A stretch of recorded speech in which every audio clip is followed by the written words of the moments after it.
Somebody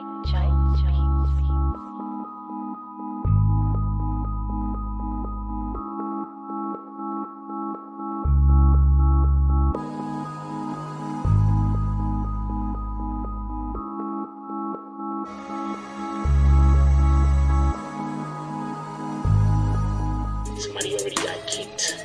Dope. Somebody already got kicked. Dope. Say the wrong thing and get the bags. With the force of everything that I have. Say the wrong thing and get the bags. Oh, now you niggas salty and you mad. Niggas say the wrong thing. Cuckoo. And get thrown out the conversation. Throw up 2 fingers and tell them, please don't keep the drama away. Bye. Donate to the cause and hit the cash app. And if you ain't got it, them likes are free. Go and smash that. BBN. Hit that with a hashtag. Sick with the content. Come around and need a hazmat. Jack Frost. Yeah, you dudes need to back off. You got the work around here. Yeah, we all tip our hats off. Keep the same name. That's what you point for. But if you coming back in, put a 2.0. Big bags. And you asking what they heavy for. Foot and ass be going hella crazy with the petty wars. Good conversation, that's what we be really ready for. Good conversation like being on the bottom of a heavy whore. Nah. Why niggas be like that? Unsubscribe and tell them, yo, hey, I'll be right back. Say the wrong thing and get the bags. With the force of everything that I have. Say the wrong thing and get the bags. Oh, now you niggas salty and you mad. Niggas say the wrong thing and get the bags. With the force of everything that I have. Say the wrong thing and get the bags. Oh, now you niggas salty and you mad. Niggas say the wrong thing. Yeah, bags. We just kicked that guy straight out the door. We don't got time for that. We hold notes over here. Who the fuck is that dude? Hold on. Can we get bags in the chat? Y'all don't see it, but somebody got hit with bags. Can we get all the bags?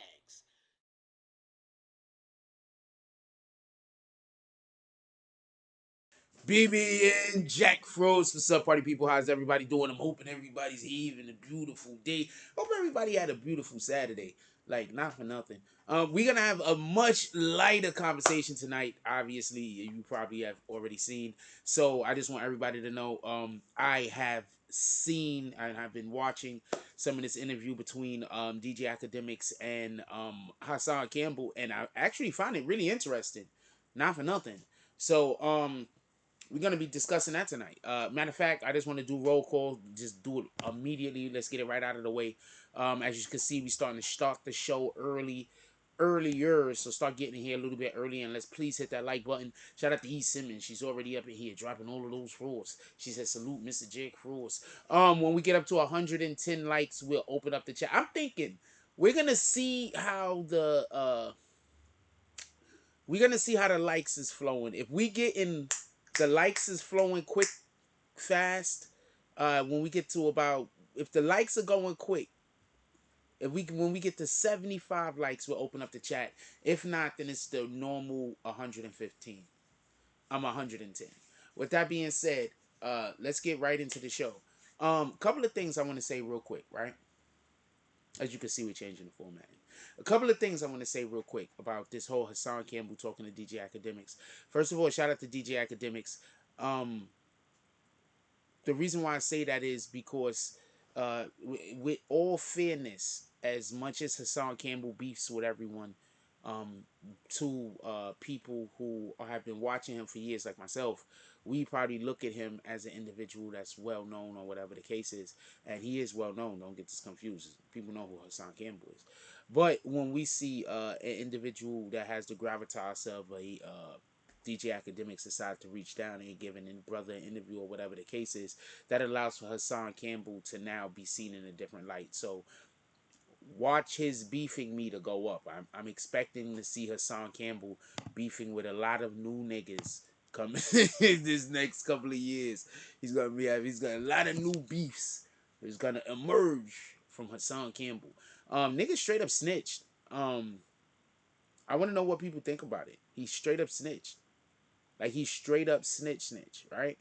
And I want to know what people think about it. Because at the end of the day, the person he snitched on was Afrika Bambaataa. But I'm not talking about that either. He threw a couple of other people names out there.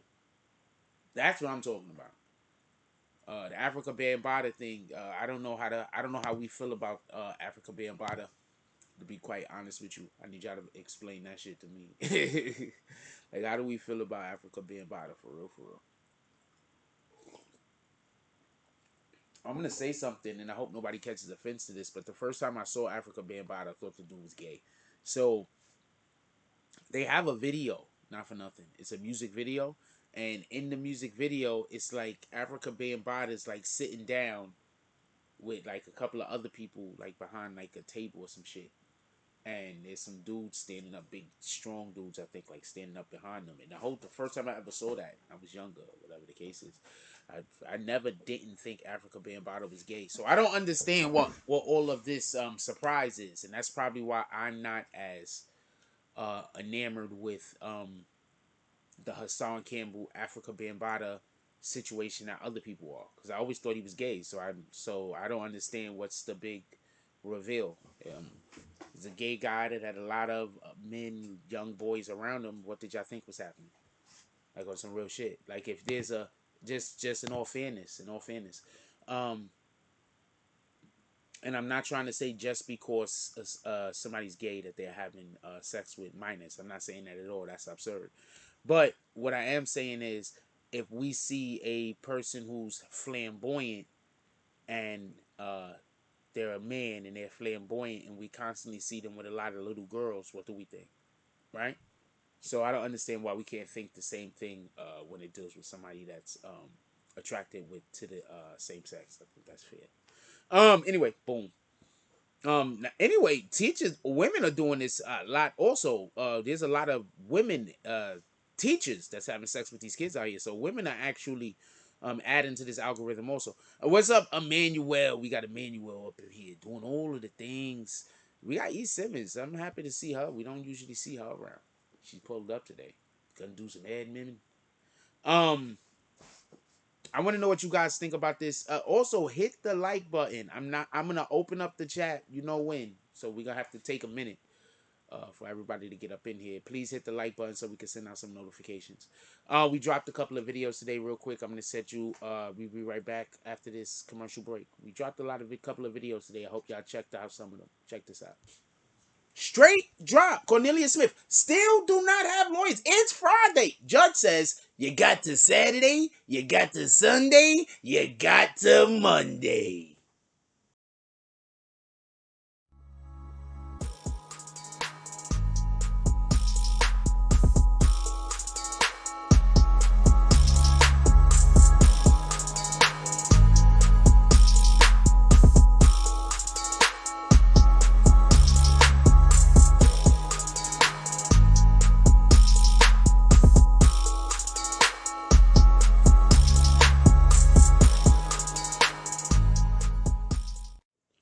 DJ Drewski of Hot 97 has said he will no longer be playing gang music. Let's see if any of the other people, DJs, follow suit.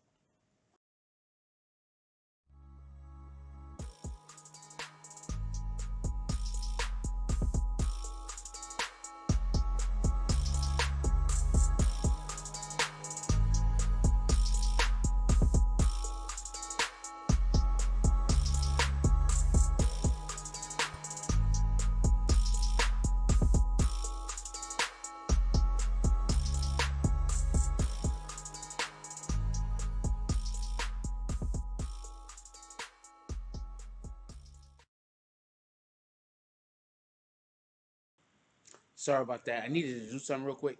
Anyway, couple of things I want to say real quick. All right, so I want to ask. Let's start a poll real quick. Got a question.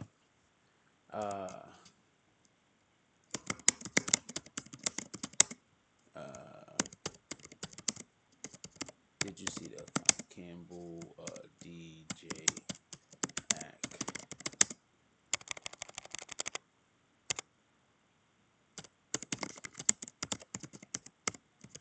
Interview, boom. I hope I don't have to put maybe. People like, maybe? Like, you don't want to let me know? Like, I can't know whether you seen it or not? You know what? You can just not answer. That's how you got to do it, motherfucker, sometimes. People just be like, give me all the options. What the fuck are you talking about? Like, I want all of the options. You only giving me one option. We want every option that exists, even though it does not apply. Only options that apply, man. Let's try to be on that type of time.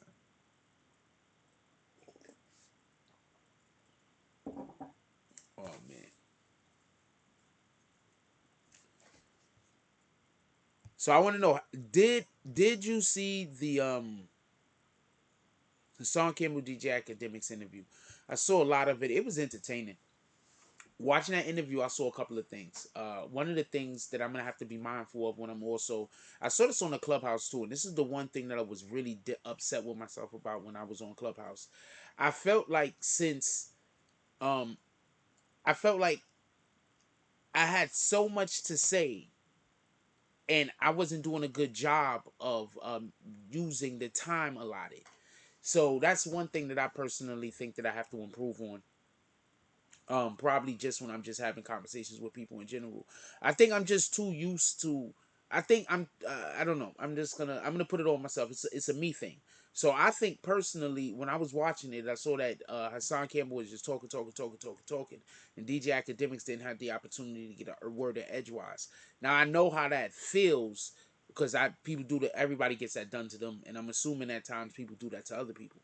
So I was seeing that. So with the exception of that, I thought that it was an extremely good interview, and I think that DJ Academics handled it well. Like he just kept talking, and DJ Academics just let him talk. I think DJ Academics handled it well. But with that being said, dude snitched on like people that was hanging out with him when he was doing murders. That was crazy. And then he came from Mysonne as usual, but I'm gonna say something, and this is something that I'm gonna say with all fairness. I think that after hearing him break down the whole Mysonne thing now, a little like the way that I'm hearing him break it down now, I think I feel a little bit differently. I think I'm never on his side on the argument or on my son's side on the argument or whatever. But I think I have a better understanding about why he's upset at my son's situation or about why he throws shots at my son, should I say. I think I got a clearer understanding about why he throws shots at my son. Not that I think he should be doing this shit. But I think I got a clearer understanding of it. I'm not saying I agree, just so we can be clear. I got a clear understanding. But the dude straight up said that Afrika Bambaataa was his will man when he went out and killed the nigga. So what in the hell, my son? I mean, academics. I mean, Hassan. I did all the names. What in the hell, Hassan? Hassan said a couple of things. Hold on. And I want to tell you about what he said about my son. That was crazy. I'll tell you what I think about that. But yo, check this out. He basically said, just so we can be clear, just so we can be 100% transparent and clear, he went to kill a dude. Afrika Bambaataa was the driver of the car. Afrika Bambaataa has not been held accountable for this. What do you do if you're the DA? Do you now go after Afrika Bambaataa to put him in jail for this? Or for the word of one person? Like, what do you do? Like, I don't know. Let me know what y'all guys think. Put it in the chat. What do you do? Like real talk. For anybody that say, well, they got to put Afrika Bambaataa in jail now. Like, this is just the word of one guy. Like, what proof does he have to back up anything that he said? You understand what I'm saying? Like, what proof? Like, they're gonna have to go. You know how much? They're gonna have to go get evidence. They're gonna have to go get actual proof.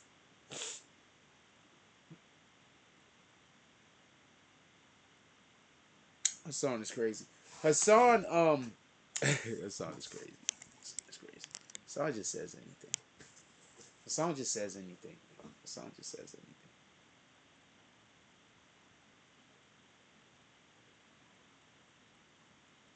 Hassan is made for this internet beef culture shit.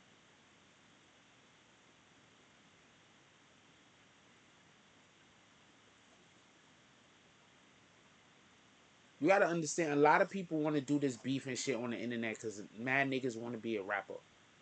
That's all. That's why a lot of niggas get off on this, getting on the internet and making a diss video, because they want to be rappers. You know what I'm saying? A rapper gets it, believe me. Rappers get it. You know what I'm saying? At least they should. Niggas want to be rappers. This is the only way that they can be a rapper. This is the only way that they can make a diss track. So Hassan gets on the internet. He talks about the bodies that he was involved in. He then talks about how he basically, for everybody that don't know, Hassan was the like real close with B.O. He was a Bronx legend. That's what we're gonna say, right? So he was real close with B.O. and what ended up happening is B.O. was killed by Pistol Pete. At least this is the story that I have. If I'm incorrect, put it in some chat and let me know. Then when Hassan Campbell went to jail, him and Pistol Pete actually, he became close with Pistol Pete. So, I mean, I don't know how you feel about that. It's how you feel about that. I don't know how I feel about that. To be honest with you, I don't really know how I feel about that because I understand. I understand that sometimes when you go to prison, all the real niggas gotta click up. It ain't even no more about who you got beef with. Sometimes it's them niggas is not real. Them niggas is weirdo niggas. You know what? I can't fuck with them anyway. Like, some widow shit is gonna happen. Them niggas gonna line me up. Them niggas gonna backbite. Them niggas gonna do all type of different widow shit. You understand what I'm saying? So sometimes when you in a situation like that, real niggas just gotta click up. So I don't know how I feel about that. I wonder how other people feel about that, to be honest with you.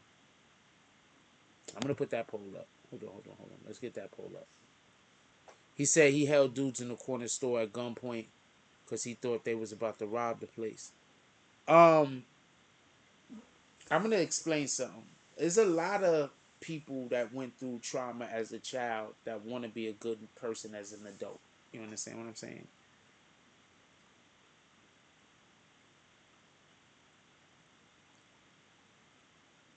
I am not gonna doubt Hassan Campbell. I was trying to tell y'all before, Hassan Campbell really was out there in the street, really was doing things. Like he really was with the niggas that other niggas is out here acting like they are. For real, for real. I'm gonna tell you what the problem is. The youth don't remember how the streets used to be, so they think they hear how dangerous the streets was. They hear about all of this shit. Uh,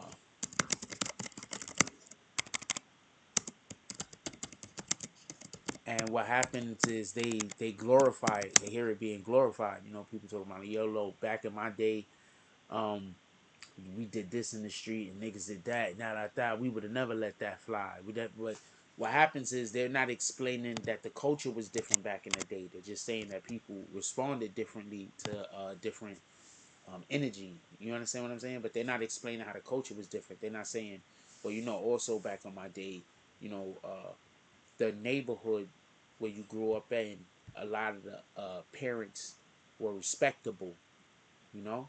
So if there was a child that had did something and one of these respectable parents came up to you and say, yo, your child is out there doing some weirdo shit, you were more liable to side with the respectable parent that was just being your second eyes, rather than like what we live in now, where we got people that don't want to be held accountable for their own actions.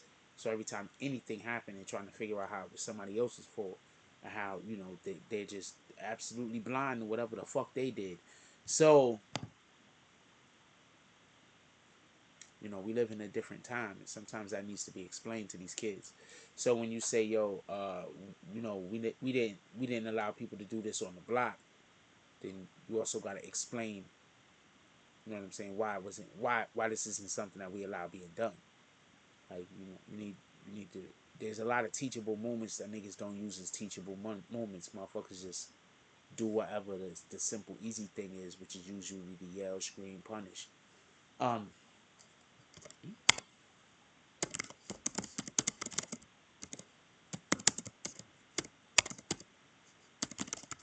We need to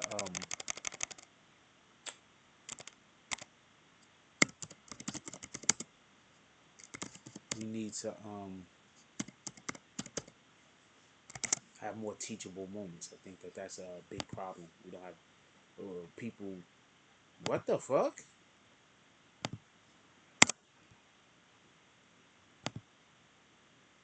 I think that's a big problem with like we have a lot of teachable moments that we don't actually use as teachable moments. So therefore, we keep reliving the cycle as a community. That's just what I'm saying, man. That's just how I feel about that. But he goes on to say a couple of things. He said, hold on, I want to talk about what he said about my son too. That was crazy. But then he goes on to say,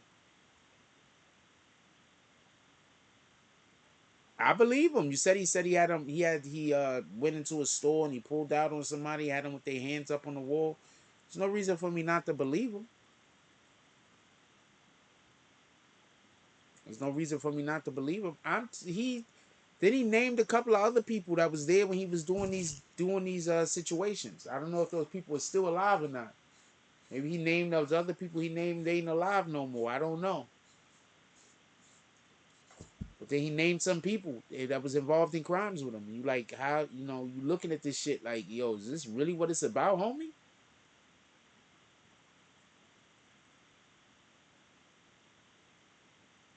You tried.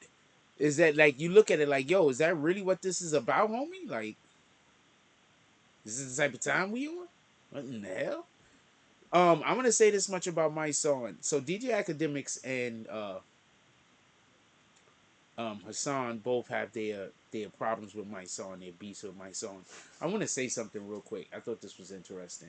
DJ Academic says that he does believe that my son wants to do good for the community, and I want to clap it up for that because I believe that also. The Art of D Glasses, good eves, brothers. Salute to BBN fams. What up? How you doing? Good eve. Oh, good evenings. Good eves. I thought you was like, you like Dracula tonight? There's like a whole vampire motif going on. Just jokes and shit. Um,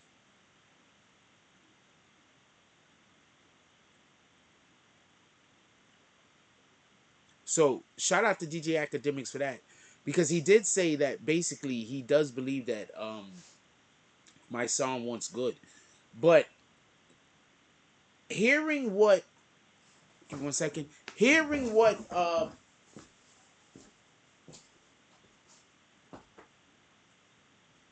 Hassan Campbell's issue was, I'll break it down real quick. This is what Hassan Campbell said his issue is. Copy. Hassan Campbell said his issue is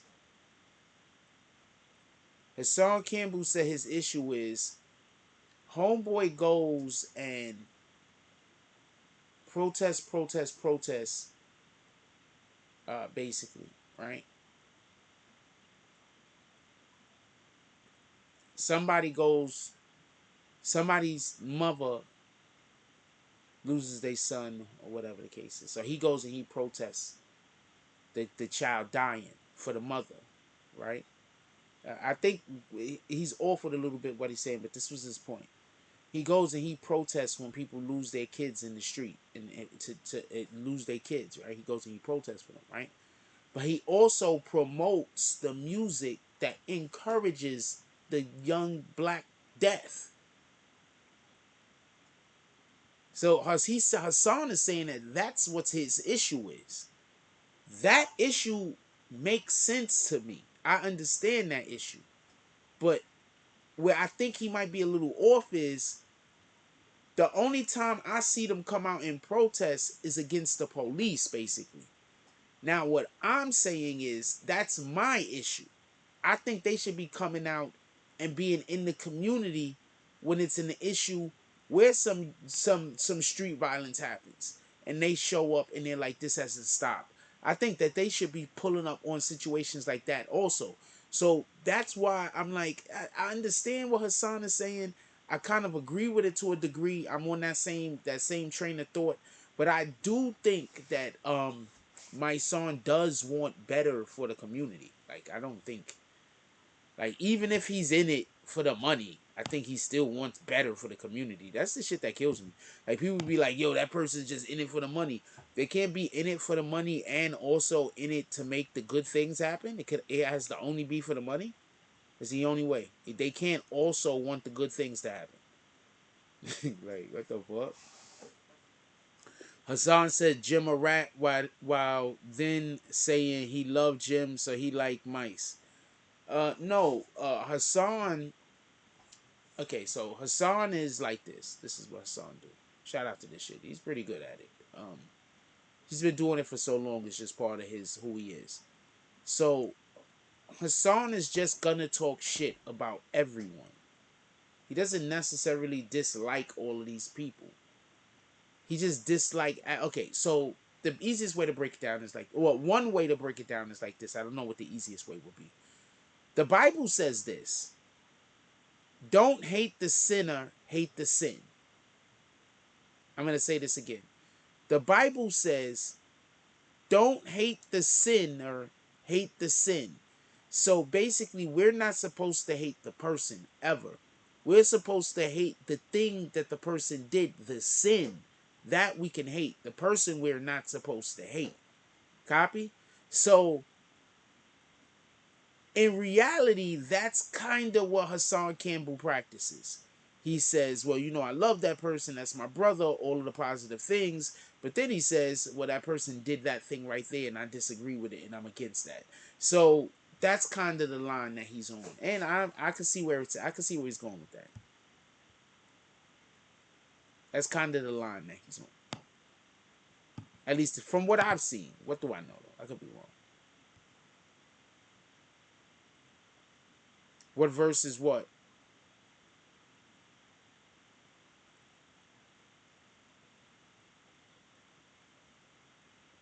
Oh, that I just told you. I don't know what verse it is. It's just, but that, I mean, it says it all over the Bible, though. This is a thing. Don't hate the sinner, hate the sin. That's a literal thing.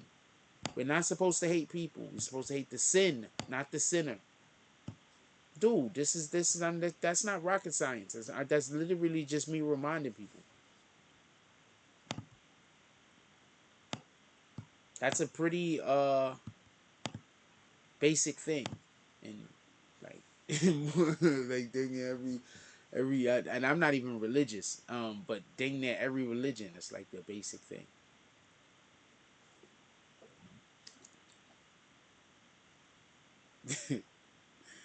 Funny. But it's all over the Bible. I'm pretty sure Jesus probably says it about 10 times himself. Um, I'm exaggerating, but you get my point. Then he calls Mysonne a whole sucker. Then I'm gonna tell you how wild it is with hold on, let me tell you how wild it is with Hassan Campbell. He a funny dude. Hold on, I'm gonna tell you how wild it is. Hassan Campbell went through great lengths in one part of the conversation, right? Hassan Campbell went to great lengths in one part of the conversation to say this. Listen to what he went to great lengths to say. He said,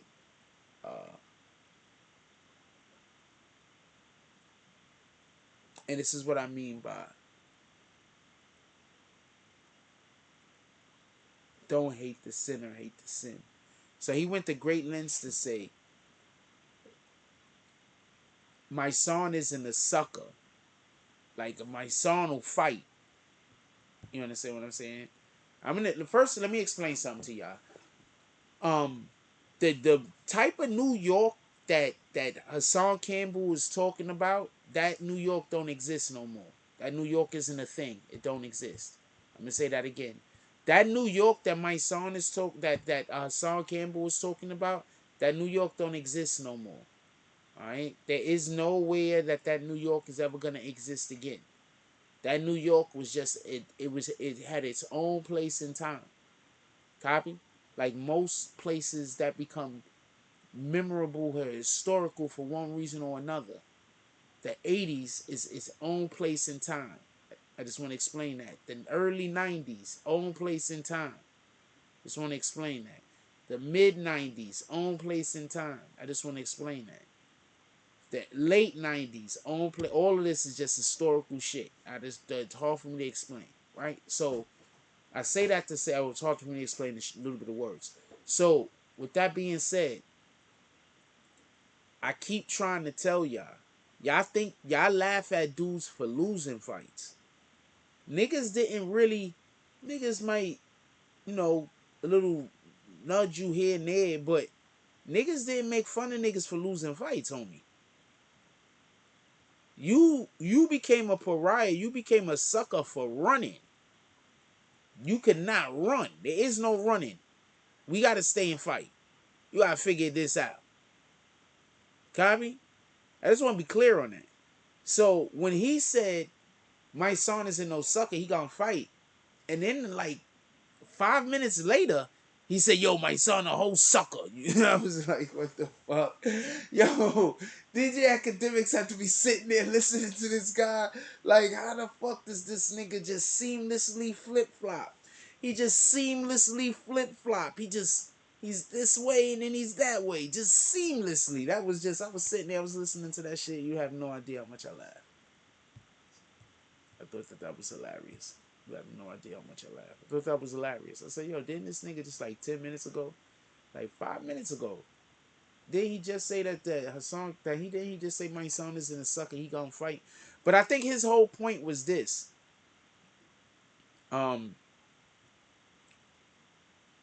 All of the dudes that he named being with and being around is,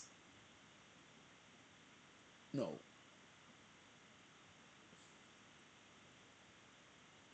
legendary type status. You understand? Like, if you know, you know. So he himself is basically trying to say that he's on that level. And he's saying that my son isn't. My son is a young nigga, a little nigga to him. Then they went and they really did some real breaking down. They basically went into the whole Queen Tamika Mallory was on welfare or some shit. I don't know if she was. I don't even care. But I want to just bring this up to say something. They was like Queen Tamika Mallory was on welfare or some shit. And my son, some shit he got fucked up with the bag. Something about fucking, what's this nigga name? Vlad or some shit. I want to say something real quick.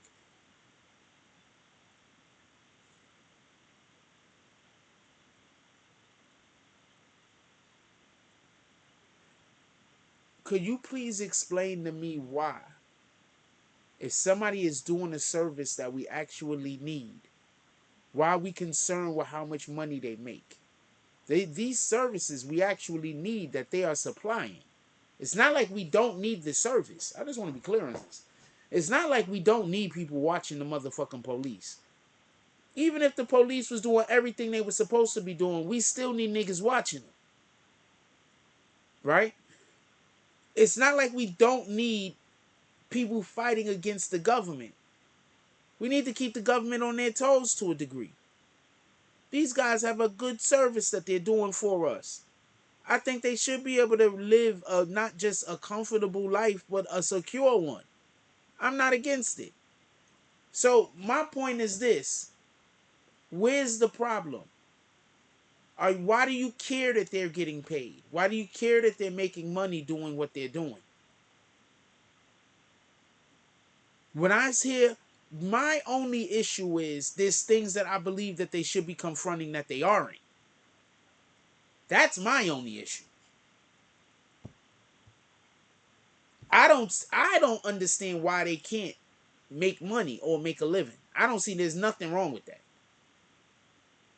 This is a service that we need. I'm happy somebody is paying them. We need the shit done. What are you talking about? We had a summer, I believe, where we had like 3 or 4 police shootings. Not the one that passed. I think the one before that one, right? We had like 3 or 4 police shootings, like right in the summer or some shit like that, like over America, that actually made news and became big deal, right? These guys' job is important, so that's the part I don't get. I don't get that hate. Like why we shouldn't. Let's not do that hate. That's the part I don't get. I don't get that part. You understand what I'm saying? All right, so before they got to where they're at right now, they were at a different level, which was lower. Okay. That's how ascending works.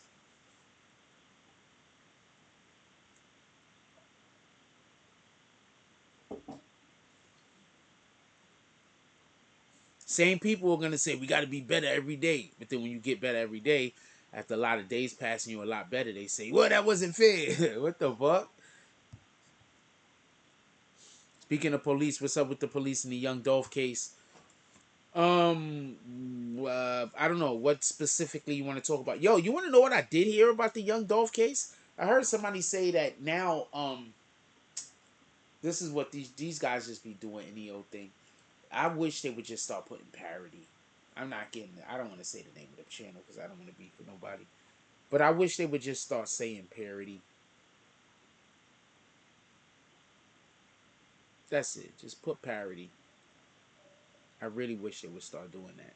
Some dude said that the Yo Gotti lawyer is actually gonna take the case. Like, nigga, that Yo Gotti lawyer is not gonna take that case. If that nigga got any brains in his head, are you crazy? You know what I'm saying? The far away from this shit. Niggas be like, yo, you taking that case? And look at this nigga. Who? Who? Me? No, no, no. You got the wrong guy. I'm not taking that case. That case is over there somewhere. I'm over there somewhere. Me and that case is far away from each other as possible. That case, it needs to be on the other sides of this plantation. The fuck?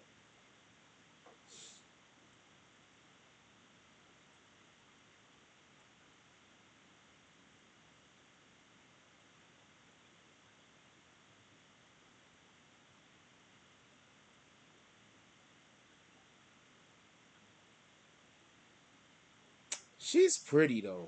I'm sorry about that. Danny Lee is pretty. Danny Lee, whatever her name is. She's pretty. She's pretty. She's pretty. I understand what the baby was doing though. She don't know nothing.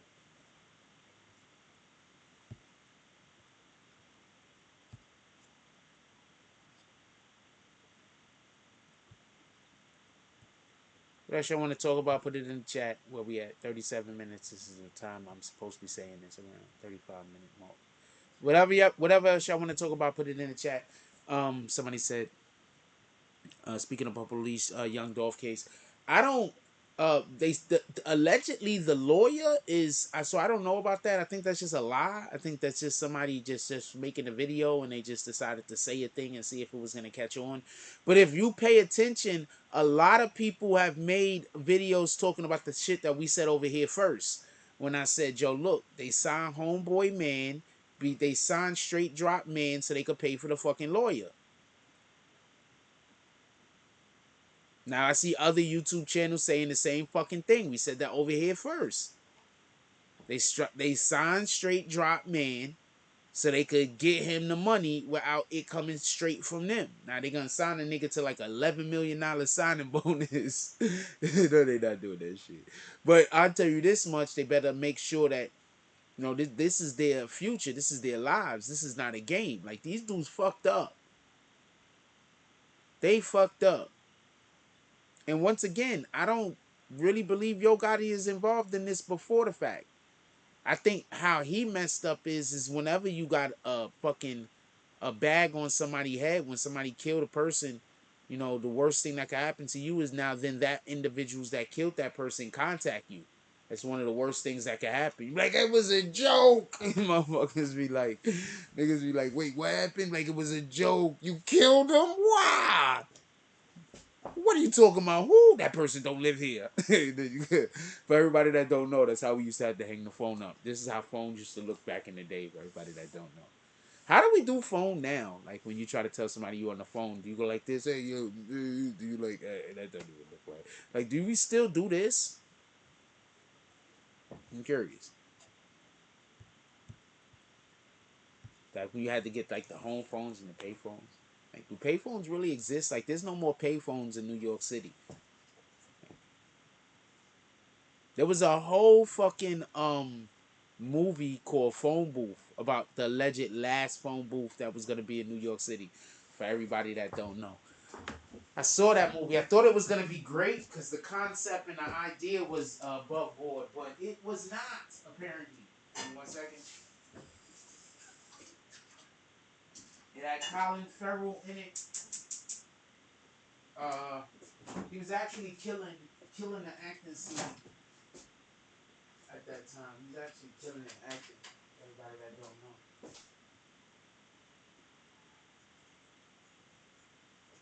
I believe that year he was in about 3 or 4 really big movies. If I remember correctly, he was in about 3 or 4 really big movies that year. Sorry about that. Coffee.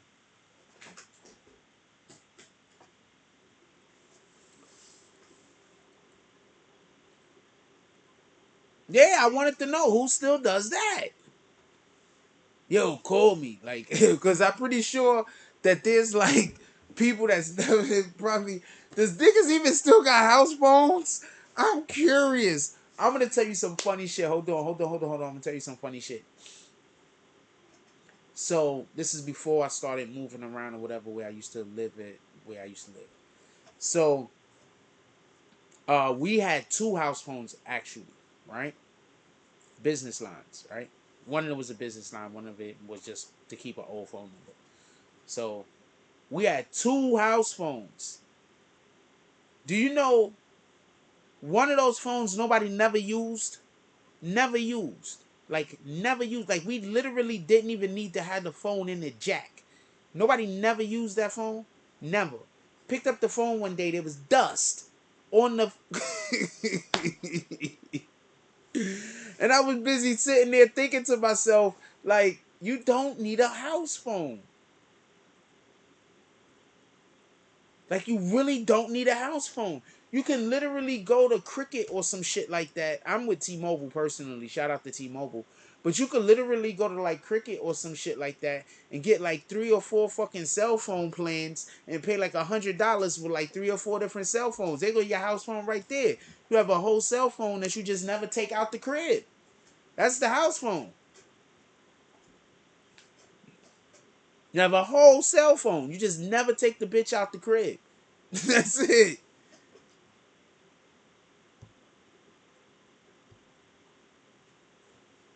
On some real shit.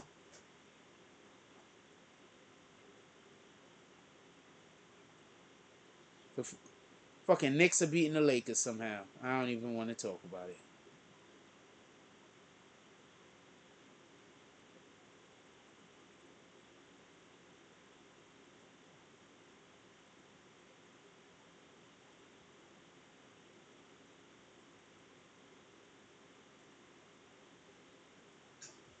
Regretful and shameful thing that I've ever had to talk about publicly. There's a video that's out that's a compilation of me saying the N-word. It's a video that's made of clips taken out of context of me of 12 years of conversations on my podcast, and it's all smushed together, and it looks fucking horrible, even to me. Now, I know that to most people, there's no context where a white person is ever allowed to say that word, never mind publicly on a podcast. And I agree with that now. I haven't said it in years, but for a long time, when I would bring that word up, like if it would come up in conversation, instead of saying the N-word, I would just say the word. I thought as long as it was in context, people would understand what I was doing. Like that context was part. I'm gonna say something real quick. So, if for everybody that don't know, there's a lot of artists removing their music from. There's a lot of people removing their shit from Spotify currently. And because they are upset over Joe Rogan, because Joe Rogan, as you just heard him talk about a clip that was that whole apology is like 4 minutes and change, by the way. So that's like a 5-minute apology. But hold on.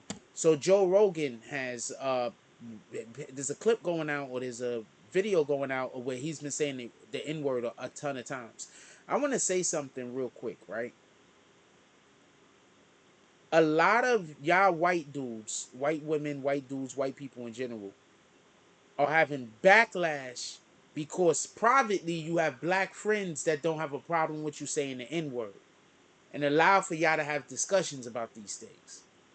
If you really like your white friend, I'm going to tell you what you're going to do. You're going to let your white friend know that's not even a thing. Just stay away from the word.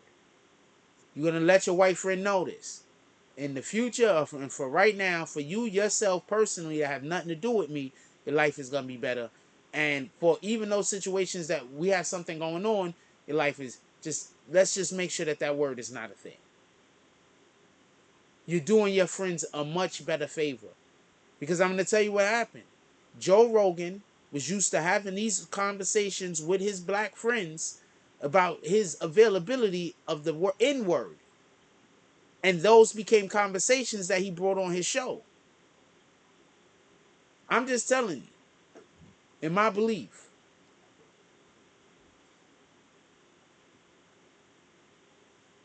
So just don't even say it, and it's not a problem.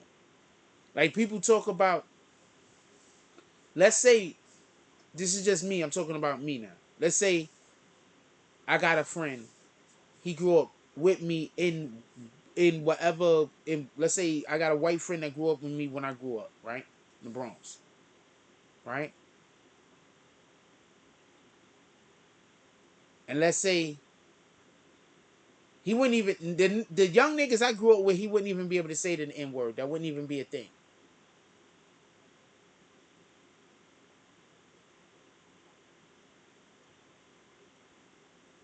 It wouldn't even be a thing. And I can tell you that for a fact. Because we did have this little white kid that used to run around with us. When I got to Concourse Village. Shout out to White Chris. I don't remember him saying the N-word. Shout out to White Chris. He used to run around with us. He was good at sports or some shit. At least he played the sports. They used to say he was good at sports. I think they used to just say he was good at sports. He was the only white kid. So we gotta let him play with us. I don't know. Us as white people, like, we're super inviting. We're super inviting to people. What up, Sebastian Tompkins? He says good evening, BB and Fam, Jack. We're super inviting.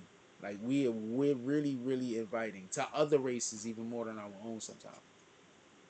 I wish that we can use that energy on each other more. Not for nothing. That energy, that inviting energy. Emmanuel says Yo Gotti 10%. I thought that was funny. I think Yo Gotti and whoever gave Yo Gotti and them that idea to do that, I think that they should just. I understand what the problem is. This okay. So this is what I mean by this whole entire situation. Yo Gotti needs to get as far away from as possible if he has nothing to do with it. I don't care. I don't care if people gonna look back at you and be like, yeah, but you the big dog. You supposed to help them niggas out. Sometimes niggas do some shit and it's like, I would if I could, but I can't. You put yourself in a situation where there's nothing that I could do. I would if I could, but I can't. Like that. Yo Gotti, these dudes is in that situation. If you did not have anything to do with this shit off the jump, off of it happening, you shouldn't be involved in this. This is one of the stupidest murders probably ever in the history of, in recent history. That's what I'm going to say. In recent history. This is to be one of the stupidest fucking murders. Okay, so check this out. They are probably trying to get Straight Drop a lawyer. So what happens is Straight Drop has a friend or a homie or a very close associate who was already with CMG since 2020. That guy gets signed. How are we going to sign them to get Straight Drop the money? If they would have just signed the dude, then people would have just immediately said that. If the dude would have just popped up out of nowhere and just had the money and did it for Straight Drop, niggas is eyeballing it. The whole entire situation. So what they did was they did a challenge. A dollar for dollar challenge or whatever that was. The winner of the challenge gets to be on a song or some shit like that or get a record deal or some shit. Yo Gotti put the challenge out. The dude that wins is Straight Drop's homeboy. So now everybody is looking at the situation like, yo, but look, that was a setup from the beginning. Yeah, it was a setup. They had to figure out a way to get that dude the money so he could get the money to Straight Drop. Now this is the issue though. They have to make sure that Straight Drop and Cornelius have lawyers. One of them having a lawyer is not going to be enough. That's one. Two, they're gonna have to spend a minimum of damn near $500,000 in lawyer fees on this. A minimum, just to get this shit off of the ground and moving.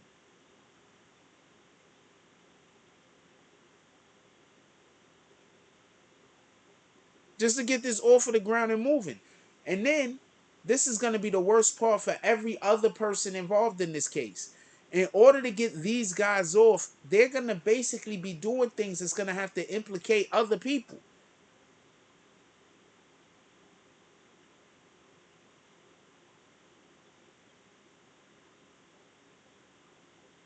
Because check this out.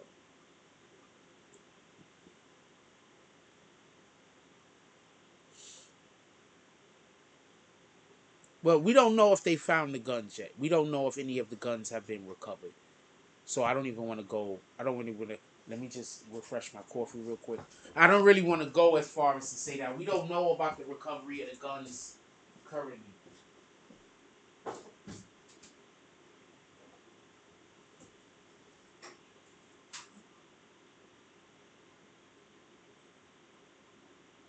Yeah, we don't know about the recovery of the guns currently.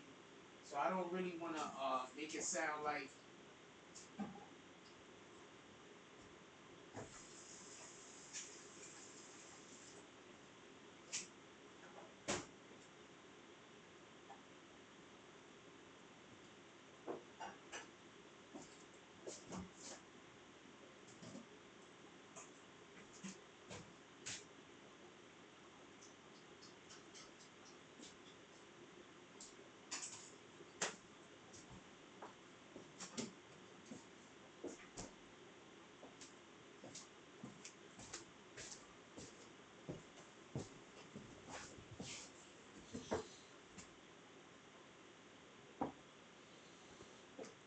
All right, so sorry about that. All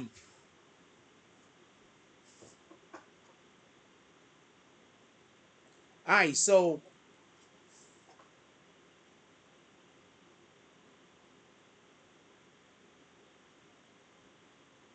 all right, so see, this is what I'm trying to say. When they're doing whatever they're doing to try to prove that they didn't kill young Dolph, they have actual evidence. Do you understand? There's gonna be actual evidence. There's gonna be the trajectory of the way that the guns the bullets were fired, right? Proving that they couldn't have been fired from outside the building, right?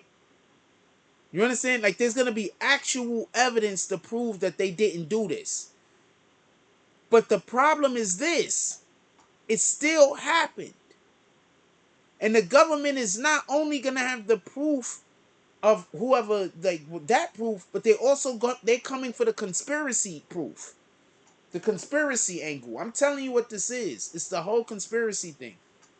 I'm telling you, that's how they're screwed. They don't have to have actually shot young Dolph. They're part of the conspiracy. There's gonna be people who were not even there at the scene that can possibly be held accountable. Also, I promise you.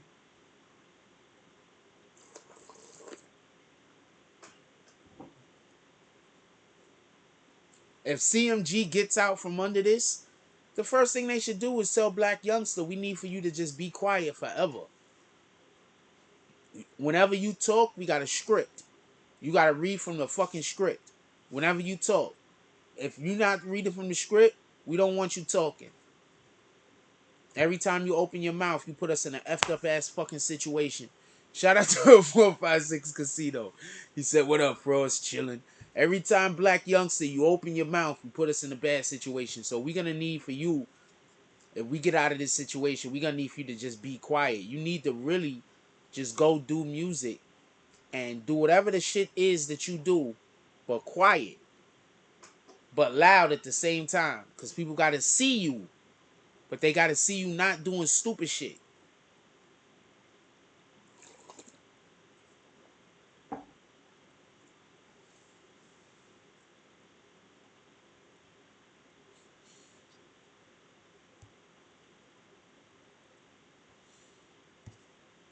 I thought that was funny though.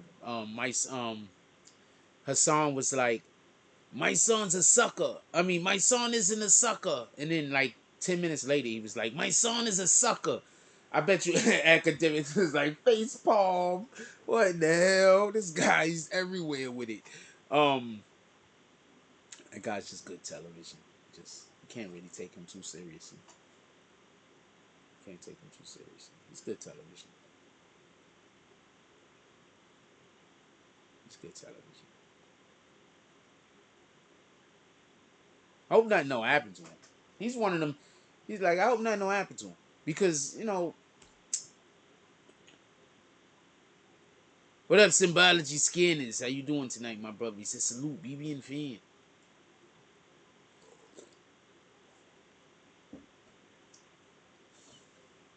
Gotta be, because he just talks real crazy to a lot of people. I'm assuming a lot of people he talk crazy to don't take it but like a grain of salt. I'm gonna tell you something I found interesting though. Y'all heard what Jim Jones said, right? Jim Jones said that him and Cam has not talked since the damn Locks verses. I told you. I mean, other people said it too. I wasn't the only one that said it. But I told you that those dudes did not have that their relationship was not like this, and that's probably what happened, why the verses went the way it went.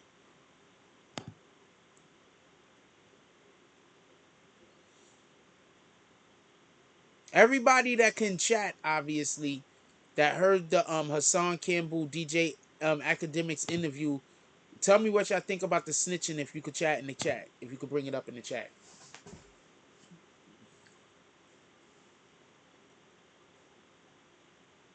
Yeah, so I thought that was interesting.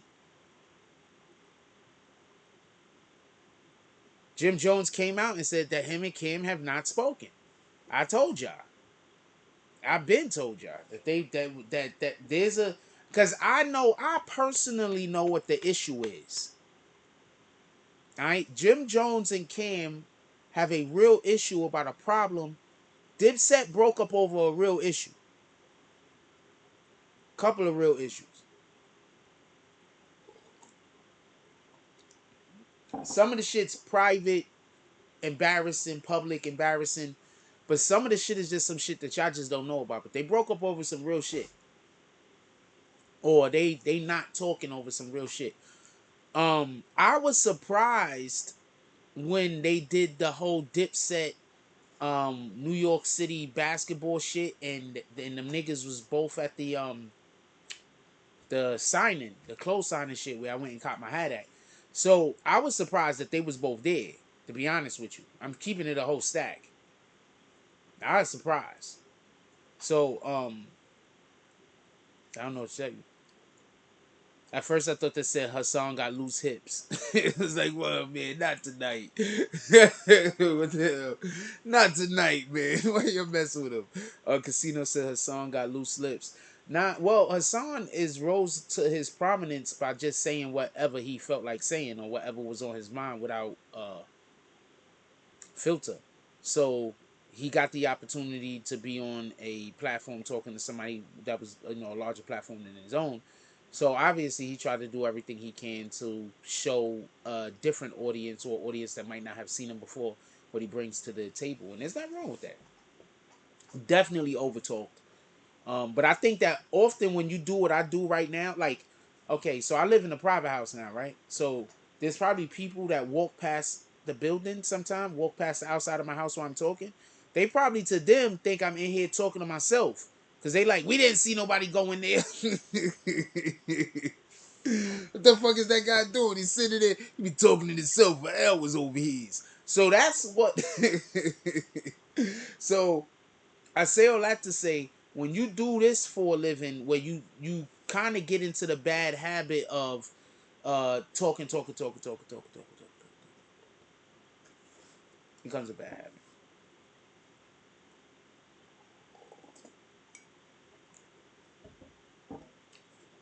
Before I started doing this, there was a point where I barely talked. Just keeping it a stack with you. Like, I only talk to you if you really was like my inner circle type of people. Like, I really didn't talk. Unless I got like drunk or some shit. I ain't smoking shit. I got drunk or some shit. Super talkative. Like now, I get drunk or I get high. I might be way too talkative, annoying talkative sometimes. Or I become very introspective, and you don't hear a word. Like, could I be in the middle somewhere? Could we not always be in the extremes? Oh man. But yeah, I'm pretty sure my neighbors be walking past thinking I'm talking to myself and shit. Like they don't really know much about me, so they don't. I gotta start being a little bit more. Maybe that's the problem. Sometimes you gotta tell people a little something.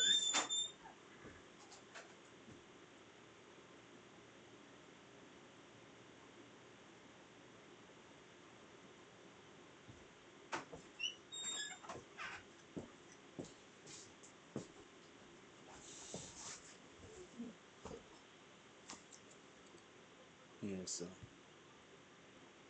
yeah, because I would hate for them to be like nervous or concerned or some shit, and then like something happened and like something bad happened and it'd be like it could have been avoided, but they just they thought you be sitting around talking to yourself, son. Like what? Because you don't know what I'm doing. Whenever somebody hold on, I'm gonna say some shit. Whenever somebody don't know what you're doing, pay attention to what they think you're doing. All right. I learned that the hard way. Whenever somebody don't know what you're doing, pay attention to what they think you're doing. All right.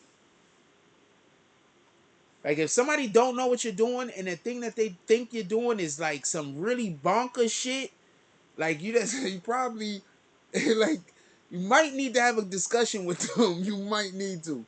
I don't know what to tell you.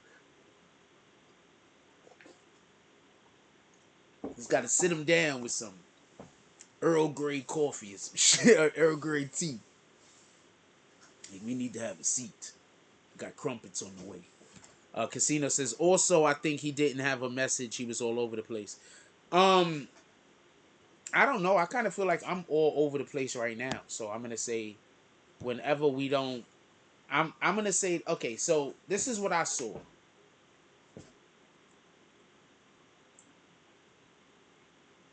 I'm agreeing with you by the way. This is what I saw.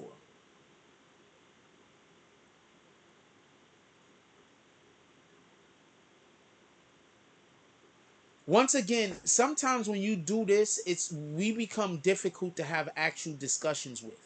So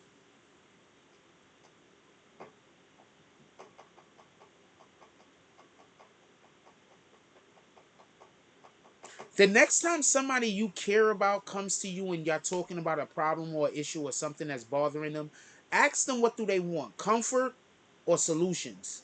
Ask them. Say, what do you want? Comfort or solutions? If they want comfort, give them comfort. If they want solutions, give them solutions. Copy. I say that to say this.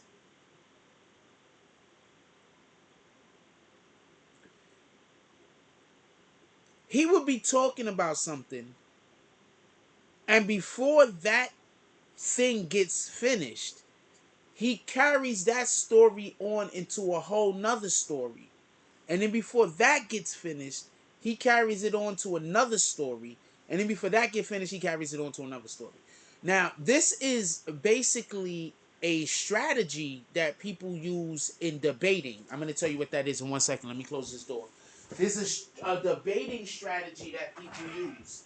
And the strategy is to try to overwhelm their opponent. So, this is why I don't go on Clubhouse. So, this is what they do. They say way too many things for you to respond back to. Like, instead of saying a thing and allowing for you to respond back, they'll say a thing, and then before you can respond back, they'll say another thing. Then before you respond back, they'll say another thing. Then before you respond back, they'll say another thing. So then they'll tell you 4 or 5 things and then expect you to respond back to all of those things like this. And if you can't respond back to every single thing that they just said, then that means that you're lying. So I don't I don't really trust people that do that, to be honest with you. They're not all wrong or liars, but that whole way of thinking is like wild to me. Like, so if I don't remember every single thing that you just said when you didn't give me an opportunity to breathe, and like, you know what I'm saying? Like, if you really wanted to have this discussion, you would have let me address those things individually, you wouldn't. You understand? This is an actual debating technique. It's to overwhelm the opponent. So what happened with what he did was, and this is something that some of us do sometimes, and it's not on purpose, but this is definitely what he does, and he does this in all his videos. And this is not nothing bad, obviously, because his videos are pretty successful, meaning that there's people that like this particular form of communication that he displays to them. And so what he does is he'll talk about a thing that'll lead to another story, that'll lead to another story, that'll lead to another story. So now when he's just talking to himself, like talking like how we're talking right now, not to himself, but talking like how we're talking right now, that's not a big issue. But when you're trying to have a conversation with someone, it becomes a big issue. Because now, when does that individual have the opportunity to chime in?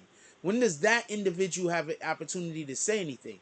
So like when you see him talking to DJ Akademiks, he'll talk about 5 or 6 things, and then DJ Akademiks will mention one thing about something, and then he'll talk about 5 or 6 totally different things. So yeah, he was all over the place. I'm not even gonna lie to you. 100%, he was all over the place. And it was not by design.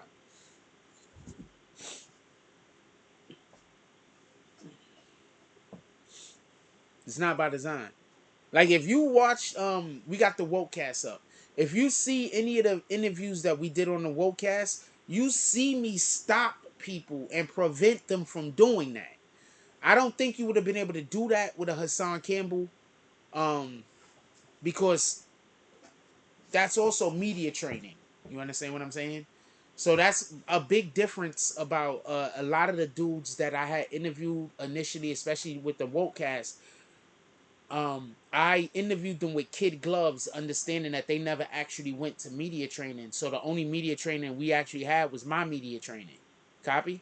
So the way in which I did those interviews, if you go watch any of the Wokecast interviews, was I made a point of it to make sure that we tried our best to make sure that everybody's voice was heard, and that their voice was heard. You know what I'm saying? Like, you gotta be mindful. Like, you gotta really be mindful. Like when you're doing interviews with people, like imagine, and this is a bad thing that happens sometimes when I do interviews, and I've made this mistake in the past, but I try hard to stop. And that is, I make the question too long. You understand what I'm saying?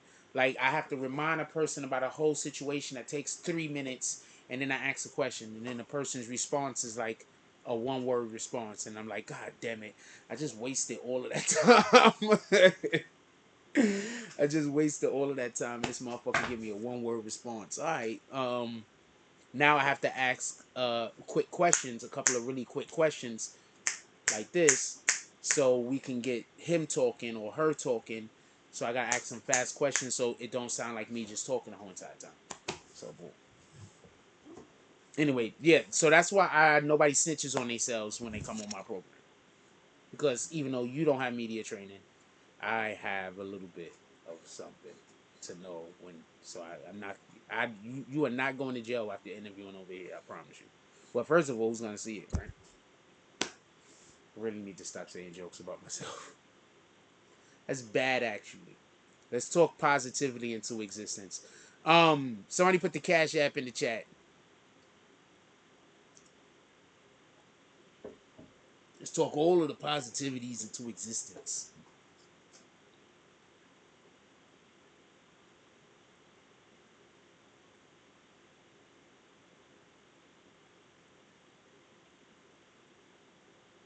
I'm going to send y'all to a quick commercial break. We're going to be right back. Straight drop. Cornelius Smith. Still do not have lawyers. It's Friday. Judge says, you got to Saturday, you got to Sunday, you got to Monday.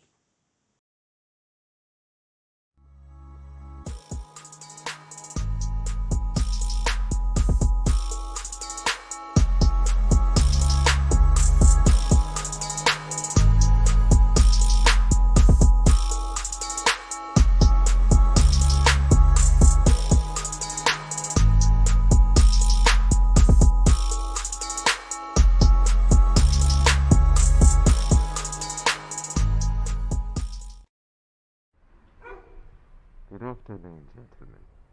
It seems that we are unquestionably late on rent this month.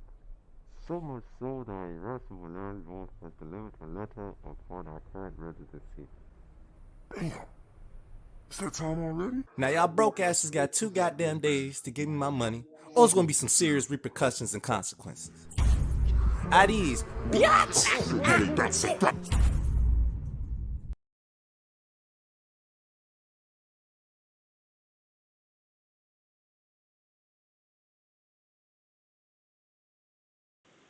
Yeah, just. So put it in the chat what y'all want to talk about.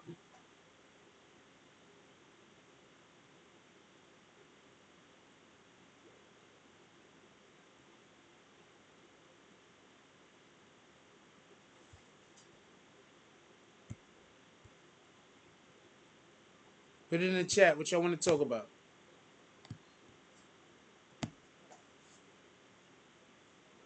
I haven't actually seen Hassan Campbell interview anybody though. So if anybody knows about any Hassan Campbell interviews or y'all seen any, let me know what y'all guys think.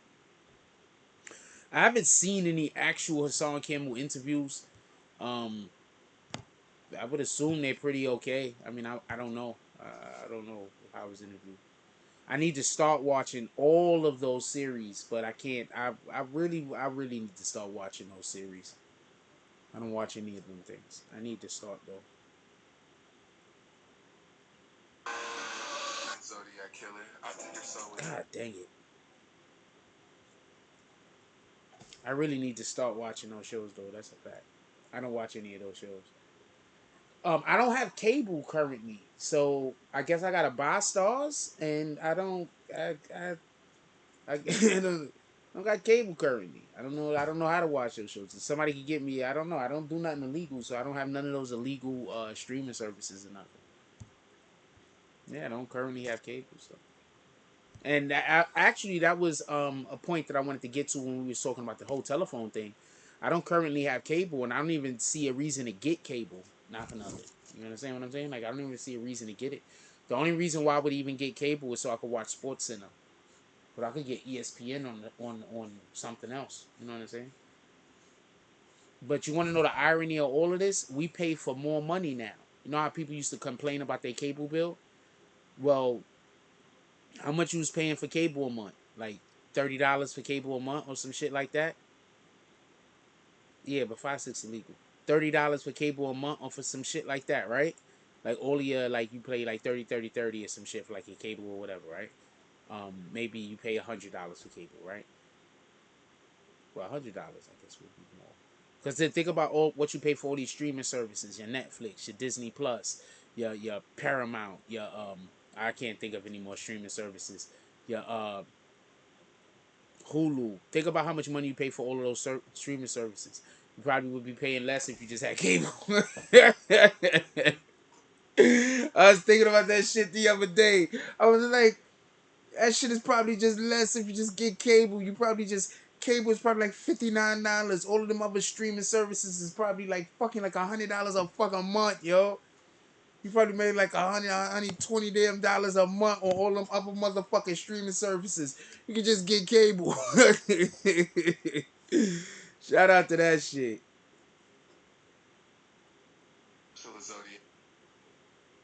Amazon, yeah. I think I got the free Amazon though. There's a free Amazon also. I got the free Amazon. I don't got the one that you pay for. I got the free Amazon. But also, not for nothing, just so we could be clear, I do prefer being able to just watch the show when I want to watch the show. I do prefer that. And that actually allows for people to save time. Because one of the things, okay, so there's this thing that used to go on in New York City in my neighborhood specifically when I was growing up that was just so dope. And that was basically, it happened with some television shows, but specifically, I'm gonna bring up the Knicks and the Bulls first.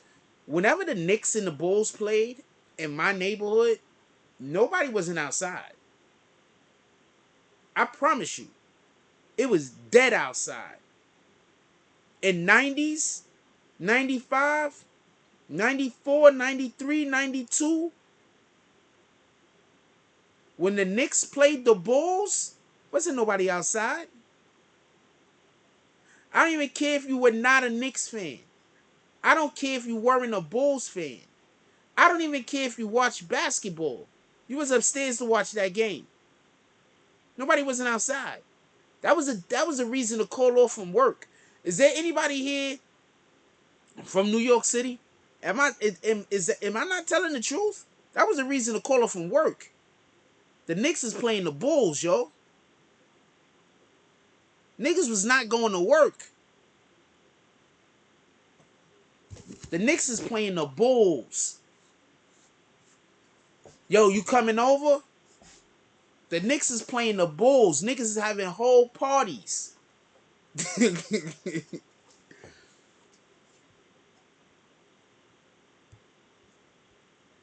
This is a fact. Knicks is playing the Bulls, yo. In New York City, nobody coming outside. I don't know what to tell you. In my neighborhood. Also, remember, this is gonna be during the winter, so I guess, you know, it's New York City. People are usually upstairs during the winter. It's cold outside. You know, you ain't outside unless you got business outside or whatever the case is. But generally speaking, people it's like not outside. So shout out to that. What else y'all want to talk about? Put it in the chat.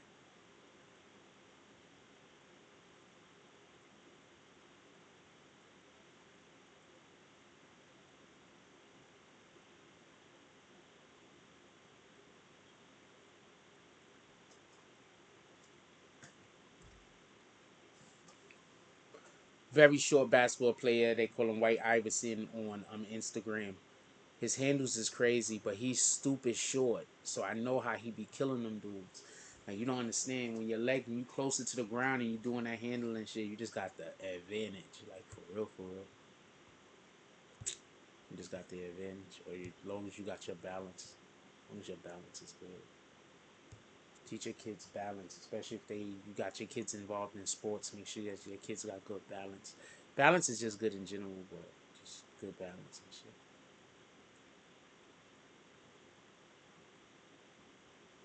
When I was growing up, I'm just gonna tell you a story. So when I was growing up,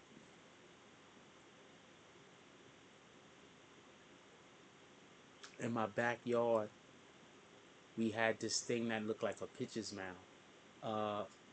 Apparently in my backyard when I was growing up, before I was born, they like built like a whole bunch of shit in my backyard. Like, so we had like a batter's box with a pitcher's mound and shit like that. So there was these things that looked like there was about, I don't know how long it was, like that shit. So I used to walk on those shits all the time, like trying to like improve my balance and shit like that. So even to this day, like I got really good balance. It's like kind of crazy. I think I fucked my knee up the other day. I stepped on some black ice, and because I like reflexes like snapped in like that for me to stabilize myself, I think I messed up my knee. Manuel says Takashi Whack 100 says he be in New York with New York dudes and FaceTimes him with the New York dudes. I don't see no reason why he wouldn't be with whoever. One, Takashi has money, right? Two, there's people that 100%. There's people that just don't like Treyway. And Whack 100 says anything. Stop believing everything Whack 100 say. Whack 100 say anything. That guy's interesting, but niggas is going off of what somebody that say anything say. Whack 100 say anything. Stop believing everything he say. But there's no reason why he shouldn't have friends in New York City. Why shouldn't he have friends in New York City? Why shouldn't he have friends that don't care about what happened with gang business? That's basically what you're saying, right? He has friends that don't care about gang business. He should have friends that don't care about gang business. Why not?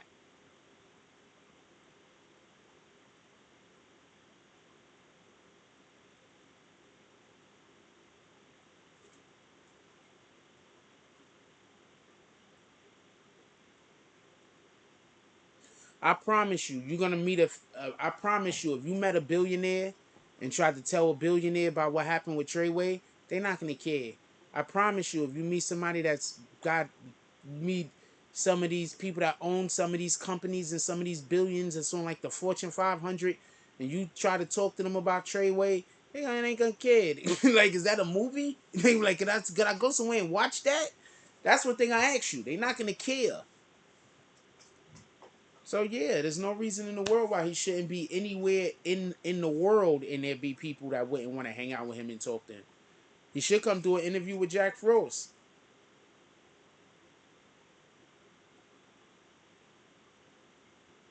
A non-yelling interview where we actually just sit down and talk. One of those interviews. Then if there is yelling, it's organic. Because I'm going to say something. It looks like all the yelling and screaming that happens at the Tekashi interviews is fake. It looks like, not fake, that's not fair. It looks like it's orchestrated. You understand? Like, it don't really feel like we're trying not to yell and then we just happen to be yelling because it's a heated discussion. It's more like, I'm going to yell right now even though it's unnecessary. You understand? I would literally have a discussion with him before the interview that we're not going to do that. Now, if you really feel passionate about a thing, but let's try to have a discussion and not a yelling match, because the yelling match is entertaining, but you're not trying to entertain nobody right now. You're trying to get a message across. So entertaining people is secondary. Your message is first, right? So let's try to not yell and scream, because the yelling and screaming is for the entertainment. The message is what we're trying to do. So let's do that. We sit down, we do the interview. I'm gonna get me in my nice tie. Might put a whole suit on, be in my nice suit and tie, looking spiffy. Boom, with a pair of fours on. Looking spiffy with a pair of fours on. Preferably a black suit, just so y'all can know. Preferably a black suit with a gray tie with the white cement fours. Okay? Preferably. And a little red, the tie clips right there, just for a little red, and maybe a red handkerchief. Was it gonna be on this side or something on that side? A red handkerchief, like in the little pocket of the jump off. Put on a red hat.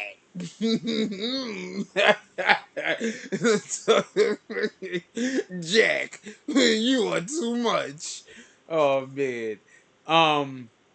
Emmanuel says Whack 100 be arguing with people because people don't believe he be in New York with New York dudes. These clubhouses going crazy. Well, the dudes on Clubhouse just want to yell and scream anyway, so that's all they really want to do. Like, that's all they want to do is yell and scream at each other. That's what people want to have the opportunity to do. People want to have the opportunity to yell and scream at people. I think that's one of the reasons why individuals be mad at me, because they be like, Jack, just let them yell and scream at you. It doesn't matter. And then I'm like,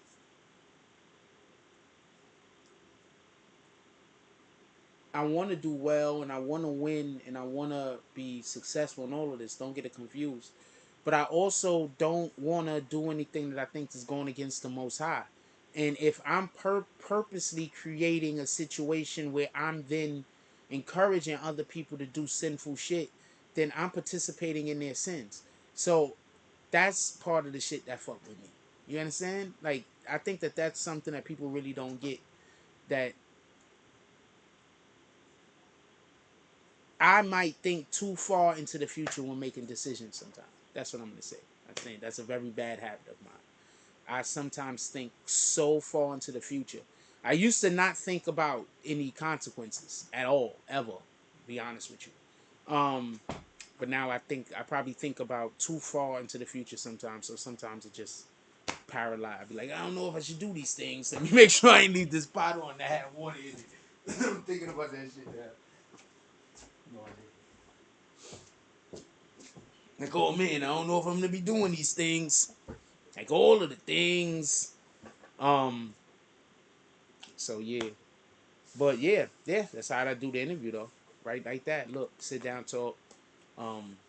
I actually have been going over some of the Tekashi paperwork. Hold on.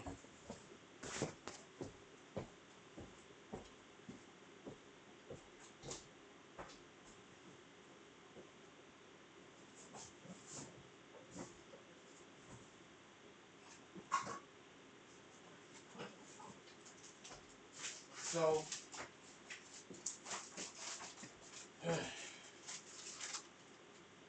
ah, shoot. No. Okay.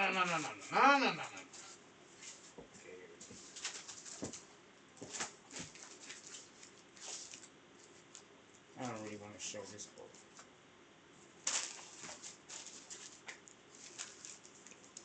Anyway, so I have been going over some of the Tekashi paperwork. This is...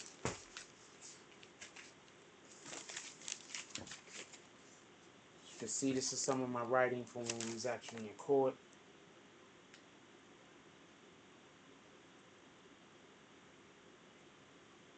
I have a weird way. I had people sitting next to me actually. I can't even. How can we talk? So anyway, I was going over some of the paperwork recently. So I say all that to say this.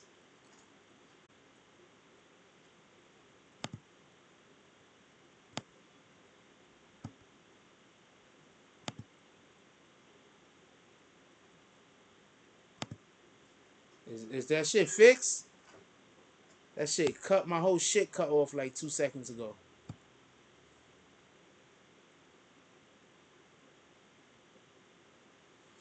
Oh, yeah, there's nothing wrong with friendly beefing. I wish I had somebody who I can beef with friendly on the internet. But it's like every time I try to be friends with somebody on the internet, it don't turn out well. But I wish I can have somebody to have friendly back and forths with. I think sometimes I'll argue too aggressively just so we could be fair. Cause I don't, okay, so this is my issue. I don't agree with devil's advocacy. So I don't like when people arguing something to me just to be arguing the opposite. That shit is a pet peeve of mine. So I need for you to actually have a position on the thing that we're discussing. This is important to me. If you don't have a position on the thing that we're discussing, then I can't deal with the thing that we're talking about. I have a problem.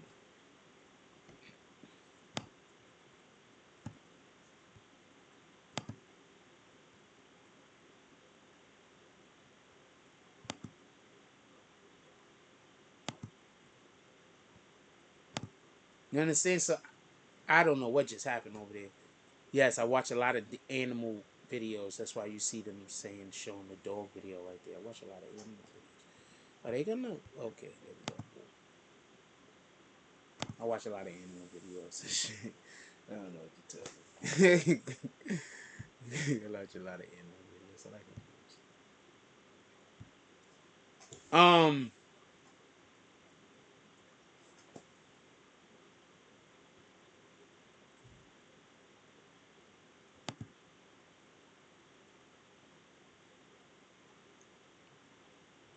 Emmanuel says, "Did you see Akademik say he was beefing with 6ix9ine over music because he believes 6ix9ine needs to drop music because every day he gets irrelevant?" Well, Akademiks is giving him the appropriate information, appropriate. He's giving him advice that I agree with because one of the ways that rappers stay relevant when they're not making music is to be talking on the internet. But 6ix9ine can't get on the internet now without some shit. So therefore, he needs to make music, and he needs to make good music. I want to say a couple of things. They missed. I'm going to tell you why they missed. They missed a couple of things. I'm going to explain something to people. Please do not take any ideas that you hear from me without talking to me first. And I say this to say, if I say a simple, there's people that have used ideas of mine and they've benefited, but they should have benefited 15 times over and they didn't. You understand? There's people that use ideas of mine and they've benefited as much as they should have. And then there's people like Tekashi 6ix9ine who I had a couple of ideas that it seems that they probably had the same idea, or I'm not even gonna go into it, but it was ideas that we had over here, and they applied them incorrectly, in my opinion. That Tekashi doing the locked up video, that would have worked. The whole crossover with Akon, lock up crossover with Akon, you know why that didn't work? That didn't work because he came out calling niggas snitches. And he didn't just say there's other snitches in the game. He came out saying, look at this nigga. Look at this. It was the energy. You understand?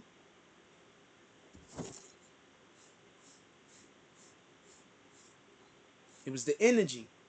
Sometimes he was just too anxious. You know what I'm saying? That's all.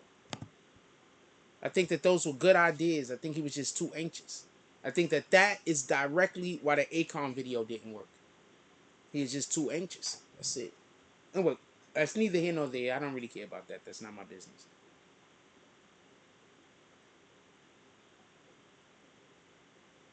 Just when people do use my ideas, I like to see them be successful. I like to see my ideas win. That's why we now cover Jim Jones. Jim Jones did something that I had been talking about for longest, and he did it, and it worked. That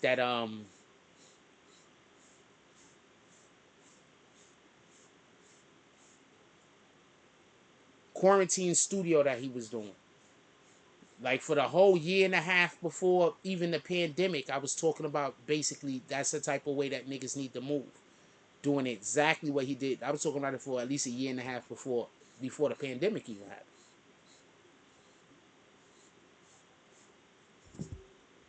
The whole quarantine studio. So shout out to that. So I want to see people. You do some idea of mine. I want to see the shit work.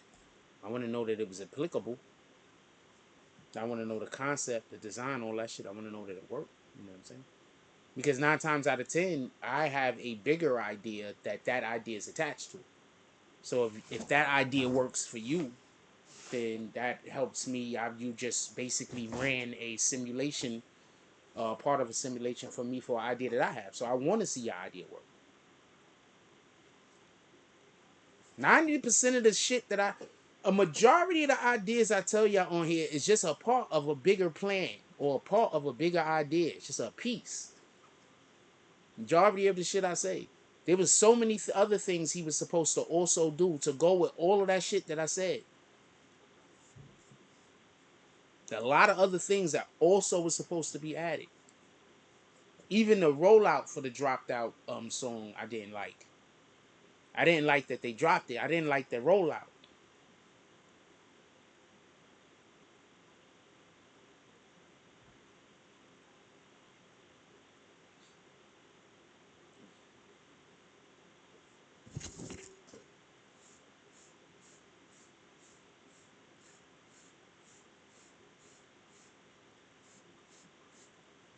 My idea for a video, at least the idea that I'm having right now for a video, I don't remember what my idea was before. It would have just been different. I don't even know if they did a video.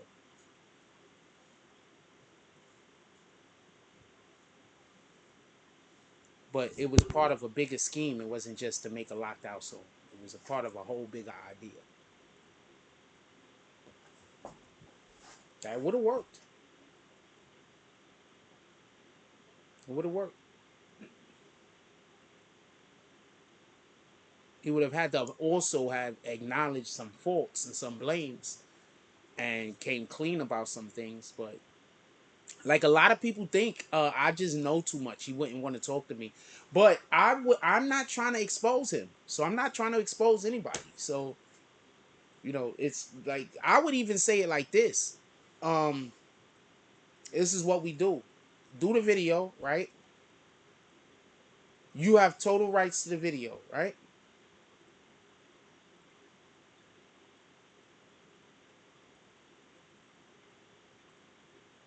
No. Do the video. If I get the opportunity to actually air the video. See, the whole thing is this.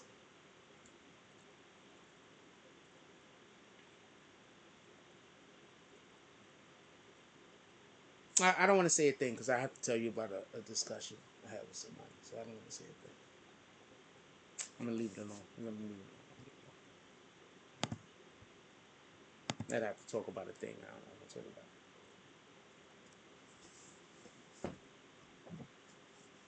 But I could have also went after the interview harder, and I didn't. And they might have just thought I didn't want the interview.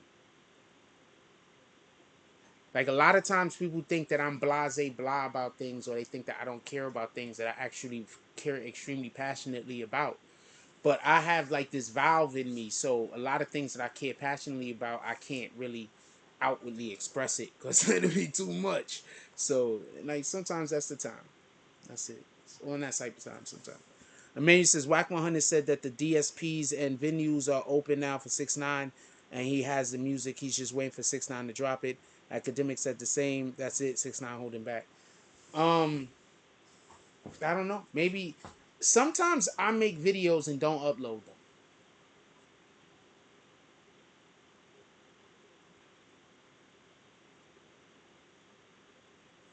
Sometimes I make videos and I don't upload them. Sometimes I interview people and I don't upload them. Sometimes I do content, hours of content, and then I don't upload it. I gotta drive somewhere. I don't even know if it's here. It might still be at the other spot. But I have a drive somewhere that maybe has so many hours of unuploaded footage. It's crazy. It's somewhere. I think it's at the other spot. I don't think I got it here. But I got a drive that has it's encrypted, by the way. But I have a drive. It's a password or some shit. I have a drive somewhere that has it's encrypted, and so the point in which I'm trying to make is that sometimes you just don't feel like.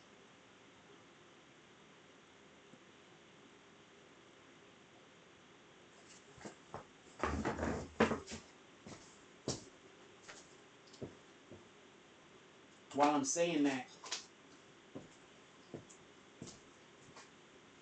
here go one of my SD cards right here. While I'm saying that, this is one of my SD cards right here. This is only 500 gigabytes though. This ain't that big. This is one of my SD cards right here. As I'm saying that, just so you know, I'm not bullshitting. Look, boom, 500 gigs. But my other one is 2 terabytes. That shit is fucking huge. That's 2 terabytes. Is just 4 of those, by the way. My other one is 2 terabytes though, so that one has like the other one has like way more shit on it. But I have like a ton of shit. Like all the times you see me going to the marches and stuff like that, I still got all that footage. I got a ton of shit.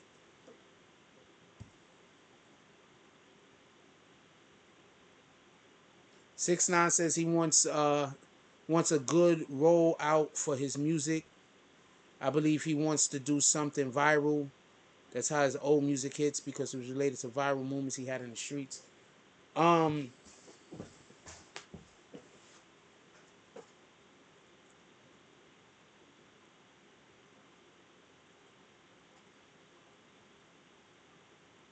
Tell 6ix9ine to come interview with Jack Frost, right? You're gonna be like, why are you gonna interview with this guy? His channel is not, it's one of the smallest channels or whatever, right? But you see, if he comes to interview with Jack Frost, he won't be interviewing for clout. He would literally prove he is the clout.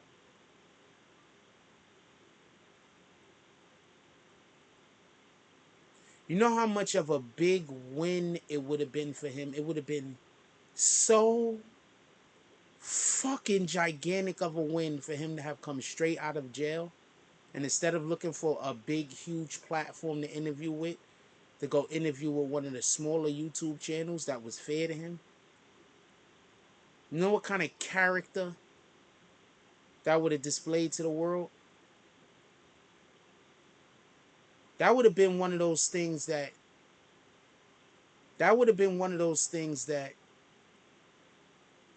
people, no matter what they think about him, they would have had to just clap it up.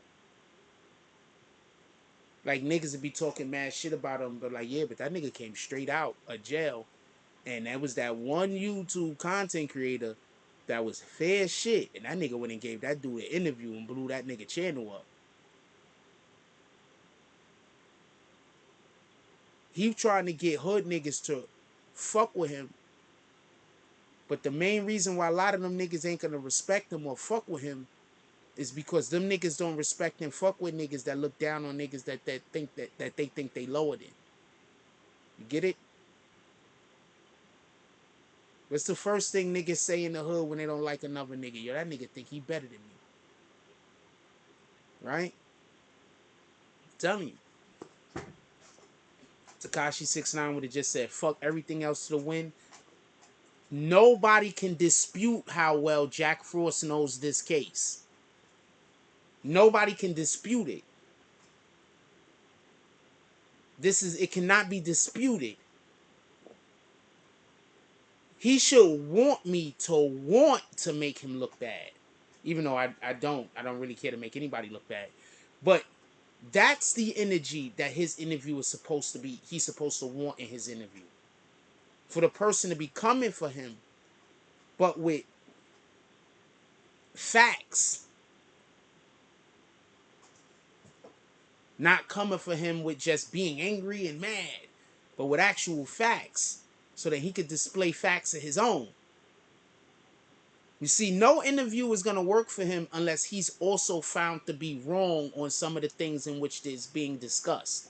If the only things that's being discussed is what he's right about, how he's winning, about how everything he did was right, nobody's going to fuck with that interview. If he would have came straight out and came and fucked with Jack Frost, I promise you, there's a ton of people that would have just been looking at him different. They would have had to respect the hustle. They would have had to respect the hustle.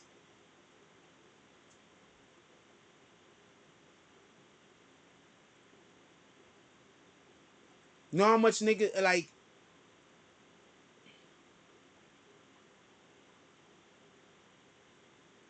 that might have made me a target. But they would have had to respect my hustle. You didn't do, I don't know no other way to say that. Right now, all of them, what's happening to him right now, I don't even like using this shit. But I'm not even gonna say that word because I hate that term, so I'm not gonna use it. But on some real shit, if he comes out of jail and the first person he does an interview with is the one YouTube channel that this whole entire time was being feared to him, I promise you, everything that happens, a lot of things happen differently. I promise you.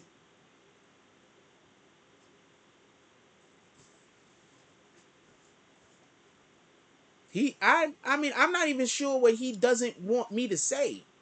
Just so we can be clear. So this isn't some kind of,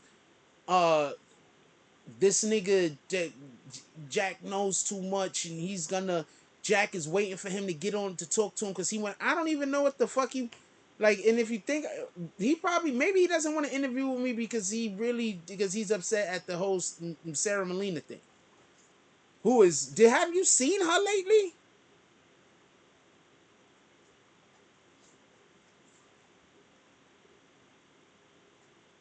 I'm sad about that.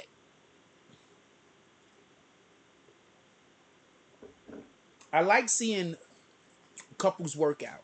I really do, though. For real, for real. I'm sad about that. Well, I'm not really sad. I'm not at home like this. Woo hoo hoo! The Kakashi Melina thing didn't work out. No, I'm not saying any of those things. But I like to see people relationships work out. That shit is dope. I'm for that. I'm 100% for that. I'm 100% for people. I want to see people relationships work out. I think too often people want to see destruction and mayhem. I want to see rainbows and okay. So I used to watch a lot of horror flicks, right?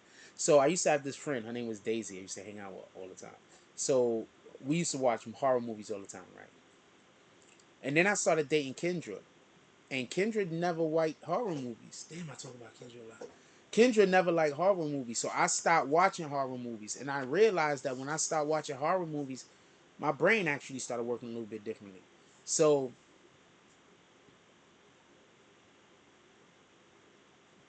just I like seeing good things happen. I like seeing other people happy. That's what I'm saying. That's what I'm saying. This shit is dope. Like, even if I can't be happy, you rat bastards, you're gonna have all of the wedding cakes. Like, you know what I'm saying? Like, let's go. Let's encourage all of the greatnesses in the world to happen at the same time. Like, that's the type of energy I'm on. I want everybody to win, man. Like, for real, for real. Like, I really do want everybody to win. I wish I was better at whatever the fuck it is that I do that I can help more people, and I want everybody to win.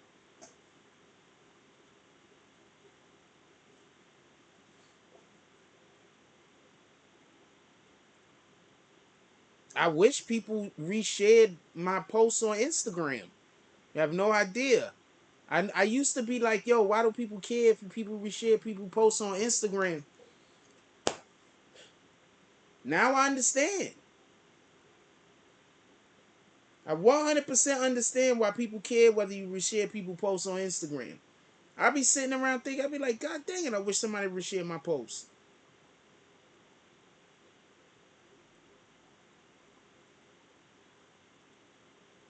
I need to reshare more posts. I've reshared a couple of them shits today. I'm like, damn, I need people to reshare my posts. I'm hoping people start resharing my posts. Maybe I gotta post better shit. That's an idea. We got a whole community over here. I be hoping to see my shit on your timelines. I'm gonna tell y'all something real quick. Sometimes I go to y'all timelines and I be like, motherfuckers will be let me say something real quick. Pay me attention. So I sometimes I be on my post, right? And I go to somebody and I be like, this person been messaging me forever about whatever thing, and we've been talking. So I'll be like, let me see something real quick. And I'll go to their timeline and I'll be like, let's see if they got any BBN shit up. I'm just curious. Like, they stay talking to me about a thing and they stay talking about how they want me to repost them. I'll go to their page and it'll be a person I reposted once or twice. And I look and I be like, they don't got not one BBN thing up. So they want me to repost them. And I just go and I go down their fucking shit. And I be like, I don't say nothing about it. So I stay shut though. You know what I'm saying? I say and I go down and I be like, and then I see all the other people they repost. And I be like, okay, so you are reposting other people. There's other I'm like, what the fuck? You don't want people to know we know each other? Like, I don't be getting it. I'll be like, okay.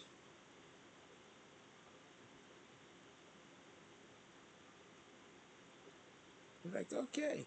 But the people that think, oh, you just posting your family or whatever, that mean, like, you're just posting your family. It is what it is. I'm not talking about you, rat bastards.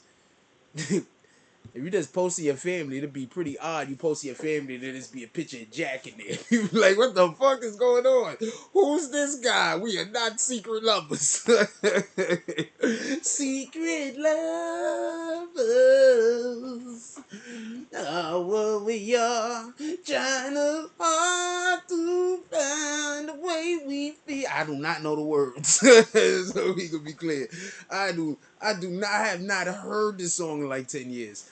I have no idea how the words go. I was just memorizing all types of different things. Anyway, so yeah, I'm not nobody's secret lover. So yeah, don't be reposting me on your regular pages and shit. Be some dude. Be some gym buff dude. And he be like, just got me posted on his page. Next thing you know, I got a whole bunch of dudes in my fucking DMs. And I'm pissed at this shit. I'm gonna tell you the shit that pissed me off. Okay, so first, some young girl came up to me the other day. I think she was trying to holler at me. The only reason why I didn't holler at her, I ain't gonna lie to you. I thought she looked like she could have just been a kid, yo. I'm not gonna lie to you. I thought she was a kid, man. Like, I was looking at her and she just looked like she could have been like 19 or even younger. A kid, like. So I'm standing on the train and she walked dead up on me. She walked up on me so quick and so fast and caught me by so much surprise that I literally turned around and said, hey, you know what I'm saying? Like, Rick, literally. Like, she caught me by total surprise. Like, I'm just sitting there on the train and she just came and invaded my whole space. And I was just like, hey, you know what I'm saying? And then I was like, and I caught myself. I looked at her and I was like, yo, this looked like a whole little minor. And now I've been thinking to myself the whole time, like, was she just a petite woman? Like, anyway, I forgot why I got into that whole shit. I was just telling y'all about that. I was just thinking about that shit. Like, she was a cutie too, but I was like, and that was like the third young girl that hit on me that day. So I don't know if they minors or not though. Like, first of all, I don't even know what I'm gonna do with a 19-year-old. To be honest with you, I don't have the slightest idea. So, but she just invaded my whole space. It felt good. I ain't gonna lie to you. I don't even know why I'm having this whole conversation. Everybody's splitting out of here. They like, let me get the fuck up out of here. That shit was just, she was a whole cutie. I just, like, I couldn't see. I don't know. I was like, is this a minor? What the fuck? Yeah, shout out to Coi Leray. Shout out to Coi Leray. That's what I'm trying to say. She could have just been. She had baggy clothes on, so I really couldn't see how she was built. But she was small and petite, so she could have been like Coi Leray. What the hell do I know? But I'm not into little girls. So okay, so I do have a bad habit. I think I just watch too much TV. You understand what I'm saying? So I have a bad habit of just staring at people sometimes like I'm watching TV. This is a fact. She could have been built like Coi Leray though. That's a fact. Shout out to Coi Leray. And her name is not Coil. What the fuck, yo? What the hell are you spelling? It got me. Did I just spell it wrong? I think I just spelled it wrong now. Coi Leray. What the fuck, yo? Then you just had me spell that shit wrong. Coi Leray. Coi Leray. No, this is how you spell it, man. Yeah, I spelled it right. This is how you spell it. You funny guy. Coil Leray. Like Coil. I know her name is Coil. It's like Coil. You know, like a pig's tail. I know her name is Coil Leray. Nah, you good. It's 11:09 where I'm at.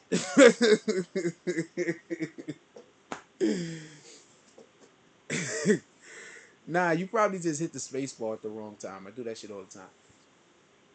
Yeah, I be seeing me type. I'm always hitting the space bar at the wrong time. Because that's the space bar for me. This thumb right here, right? So when I'm typing, I'm like boom, and then it's